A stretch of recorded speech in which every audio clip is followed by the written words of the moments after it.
సాధు సుందర్ సింగ్ గారికి ఒక మంచి అలవాటు ఉంది. ప్రయాణం చేసేటప్పుడు ఆయన బైబిల్ చదవటే కాకుండా ఆయన సంచిలో బైబిళ్ళు ఉంటే మాత్రం ఉన్న వాళ్ళందరికీ బైబిళ్ళు ఇస్తాడట. సరే, ఈ కంపార్ట్మెంట్లో చాలామంది ఉన్నారు, బైబిల్ చూద్దామని బ్యాగులో ఒకే బైబిల్ కనపడిందట. బైబిల్ తీసి ఎదురు కూర్చున్న వ్యక్తికి ఇచ్చాడట. ఆ వ్యక్తి సీరియస్గా సాధు సుందర్ సింగ్ వారి చూచి కళ్ళల్లో కళ్ళు పెట్టి కోపంగా చూస్తూ ఉండగా బైబిల్ తెరిచి ఒక్కొక్క పేజీ చించి ట్రైన్ కిటికీలోంచి పారేస్తున్నాడట.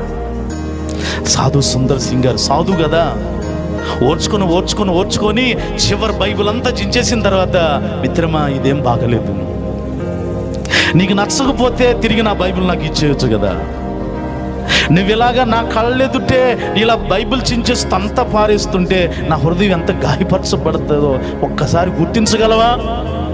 దానికి ఆ వ్యక్తి అంతే డ్యూటీగా జవాబిచ్చాడట, నువ్వెంత బాధపడాలనే నేను చించి పారేస్తున్నా తెలుసా, నువ్వెంత కుమిలిపోవాలి నేను చేస్తున్న పనికి, అందుకే నేను ఈ పని చేసిన అనగానే సాధు సుందర్ సింగ్ గారు ఏం మాట్లాడకుండా మనసులో ఆ వ్యక్తి కోసం ప్రార్థన చేశాడు. ప్రభువా, ఏది జరిగినా నీ చిత్తం లేకుండా జరగదు, దీని వెనకాల ఏదో ఉంటుందని. ఈ లోపు ఆయన దిగవలసిన స్టేషన్ వచ్చేసింది, దిగేసి వెళ్ళిపోయాడు ప్రియులారా.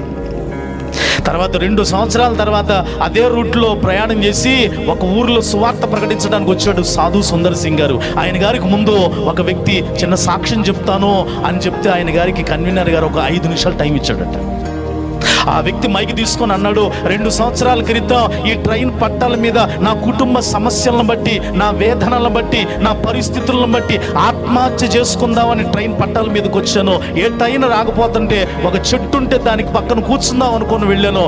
ఈ లోపుగా ఏవో పేపర్లో నా ముఖం మీదకి తగులుతూ వచ్చాయి. ఒక పేపర్ ఏంటా అని చూస్తే నాకు అర్థమైంది, బైబిల్లో ఒక పేజీ వస్తూ నా ముఖానికి తగిలింది.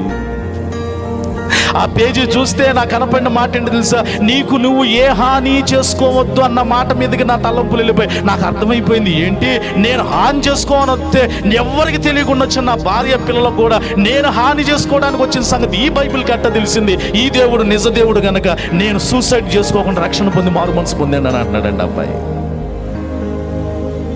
అదే సాక్ష్యం సాధు సుందర్ సింగ్ గారు వింటుంటే ఆయన ఆశ్చర్యపోయి పైకి లేచి అన్నాడు. సాక్ష్యం అంతా అయిపోయిన తర్వాత ఆ బైబిల్ పేజీలు చించటానికి నేను ఇచ్చిన బైబిల్ చించేస్తే ఆ పేజీలు నీ ముఖానికి వచ్చాయి మిత్రమా, దేవునికే మహిమ కలుగును గాక అన్నాడండి ఆయన.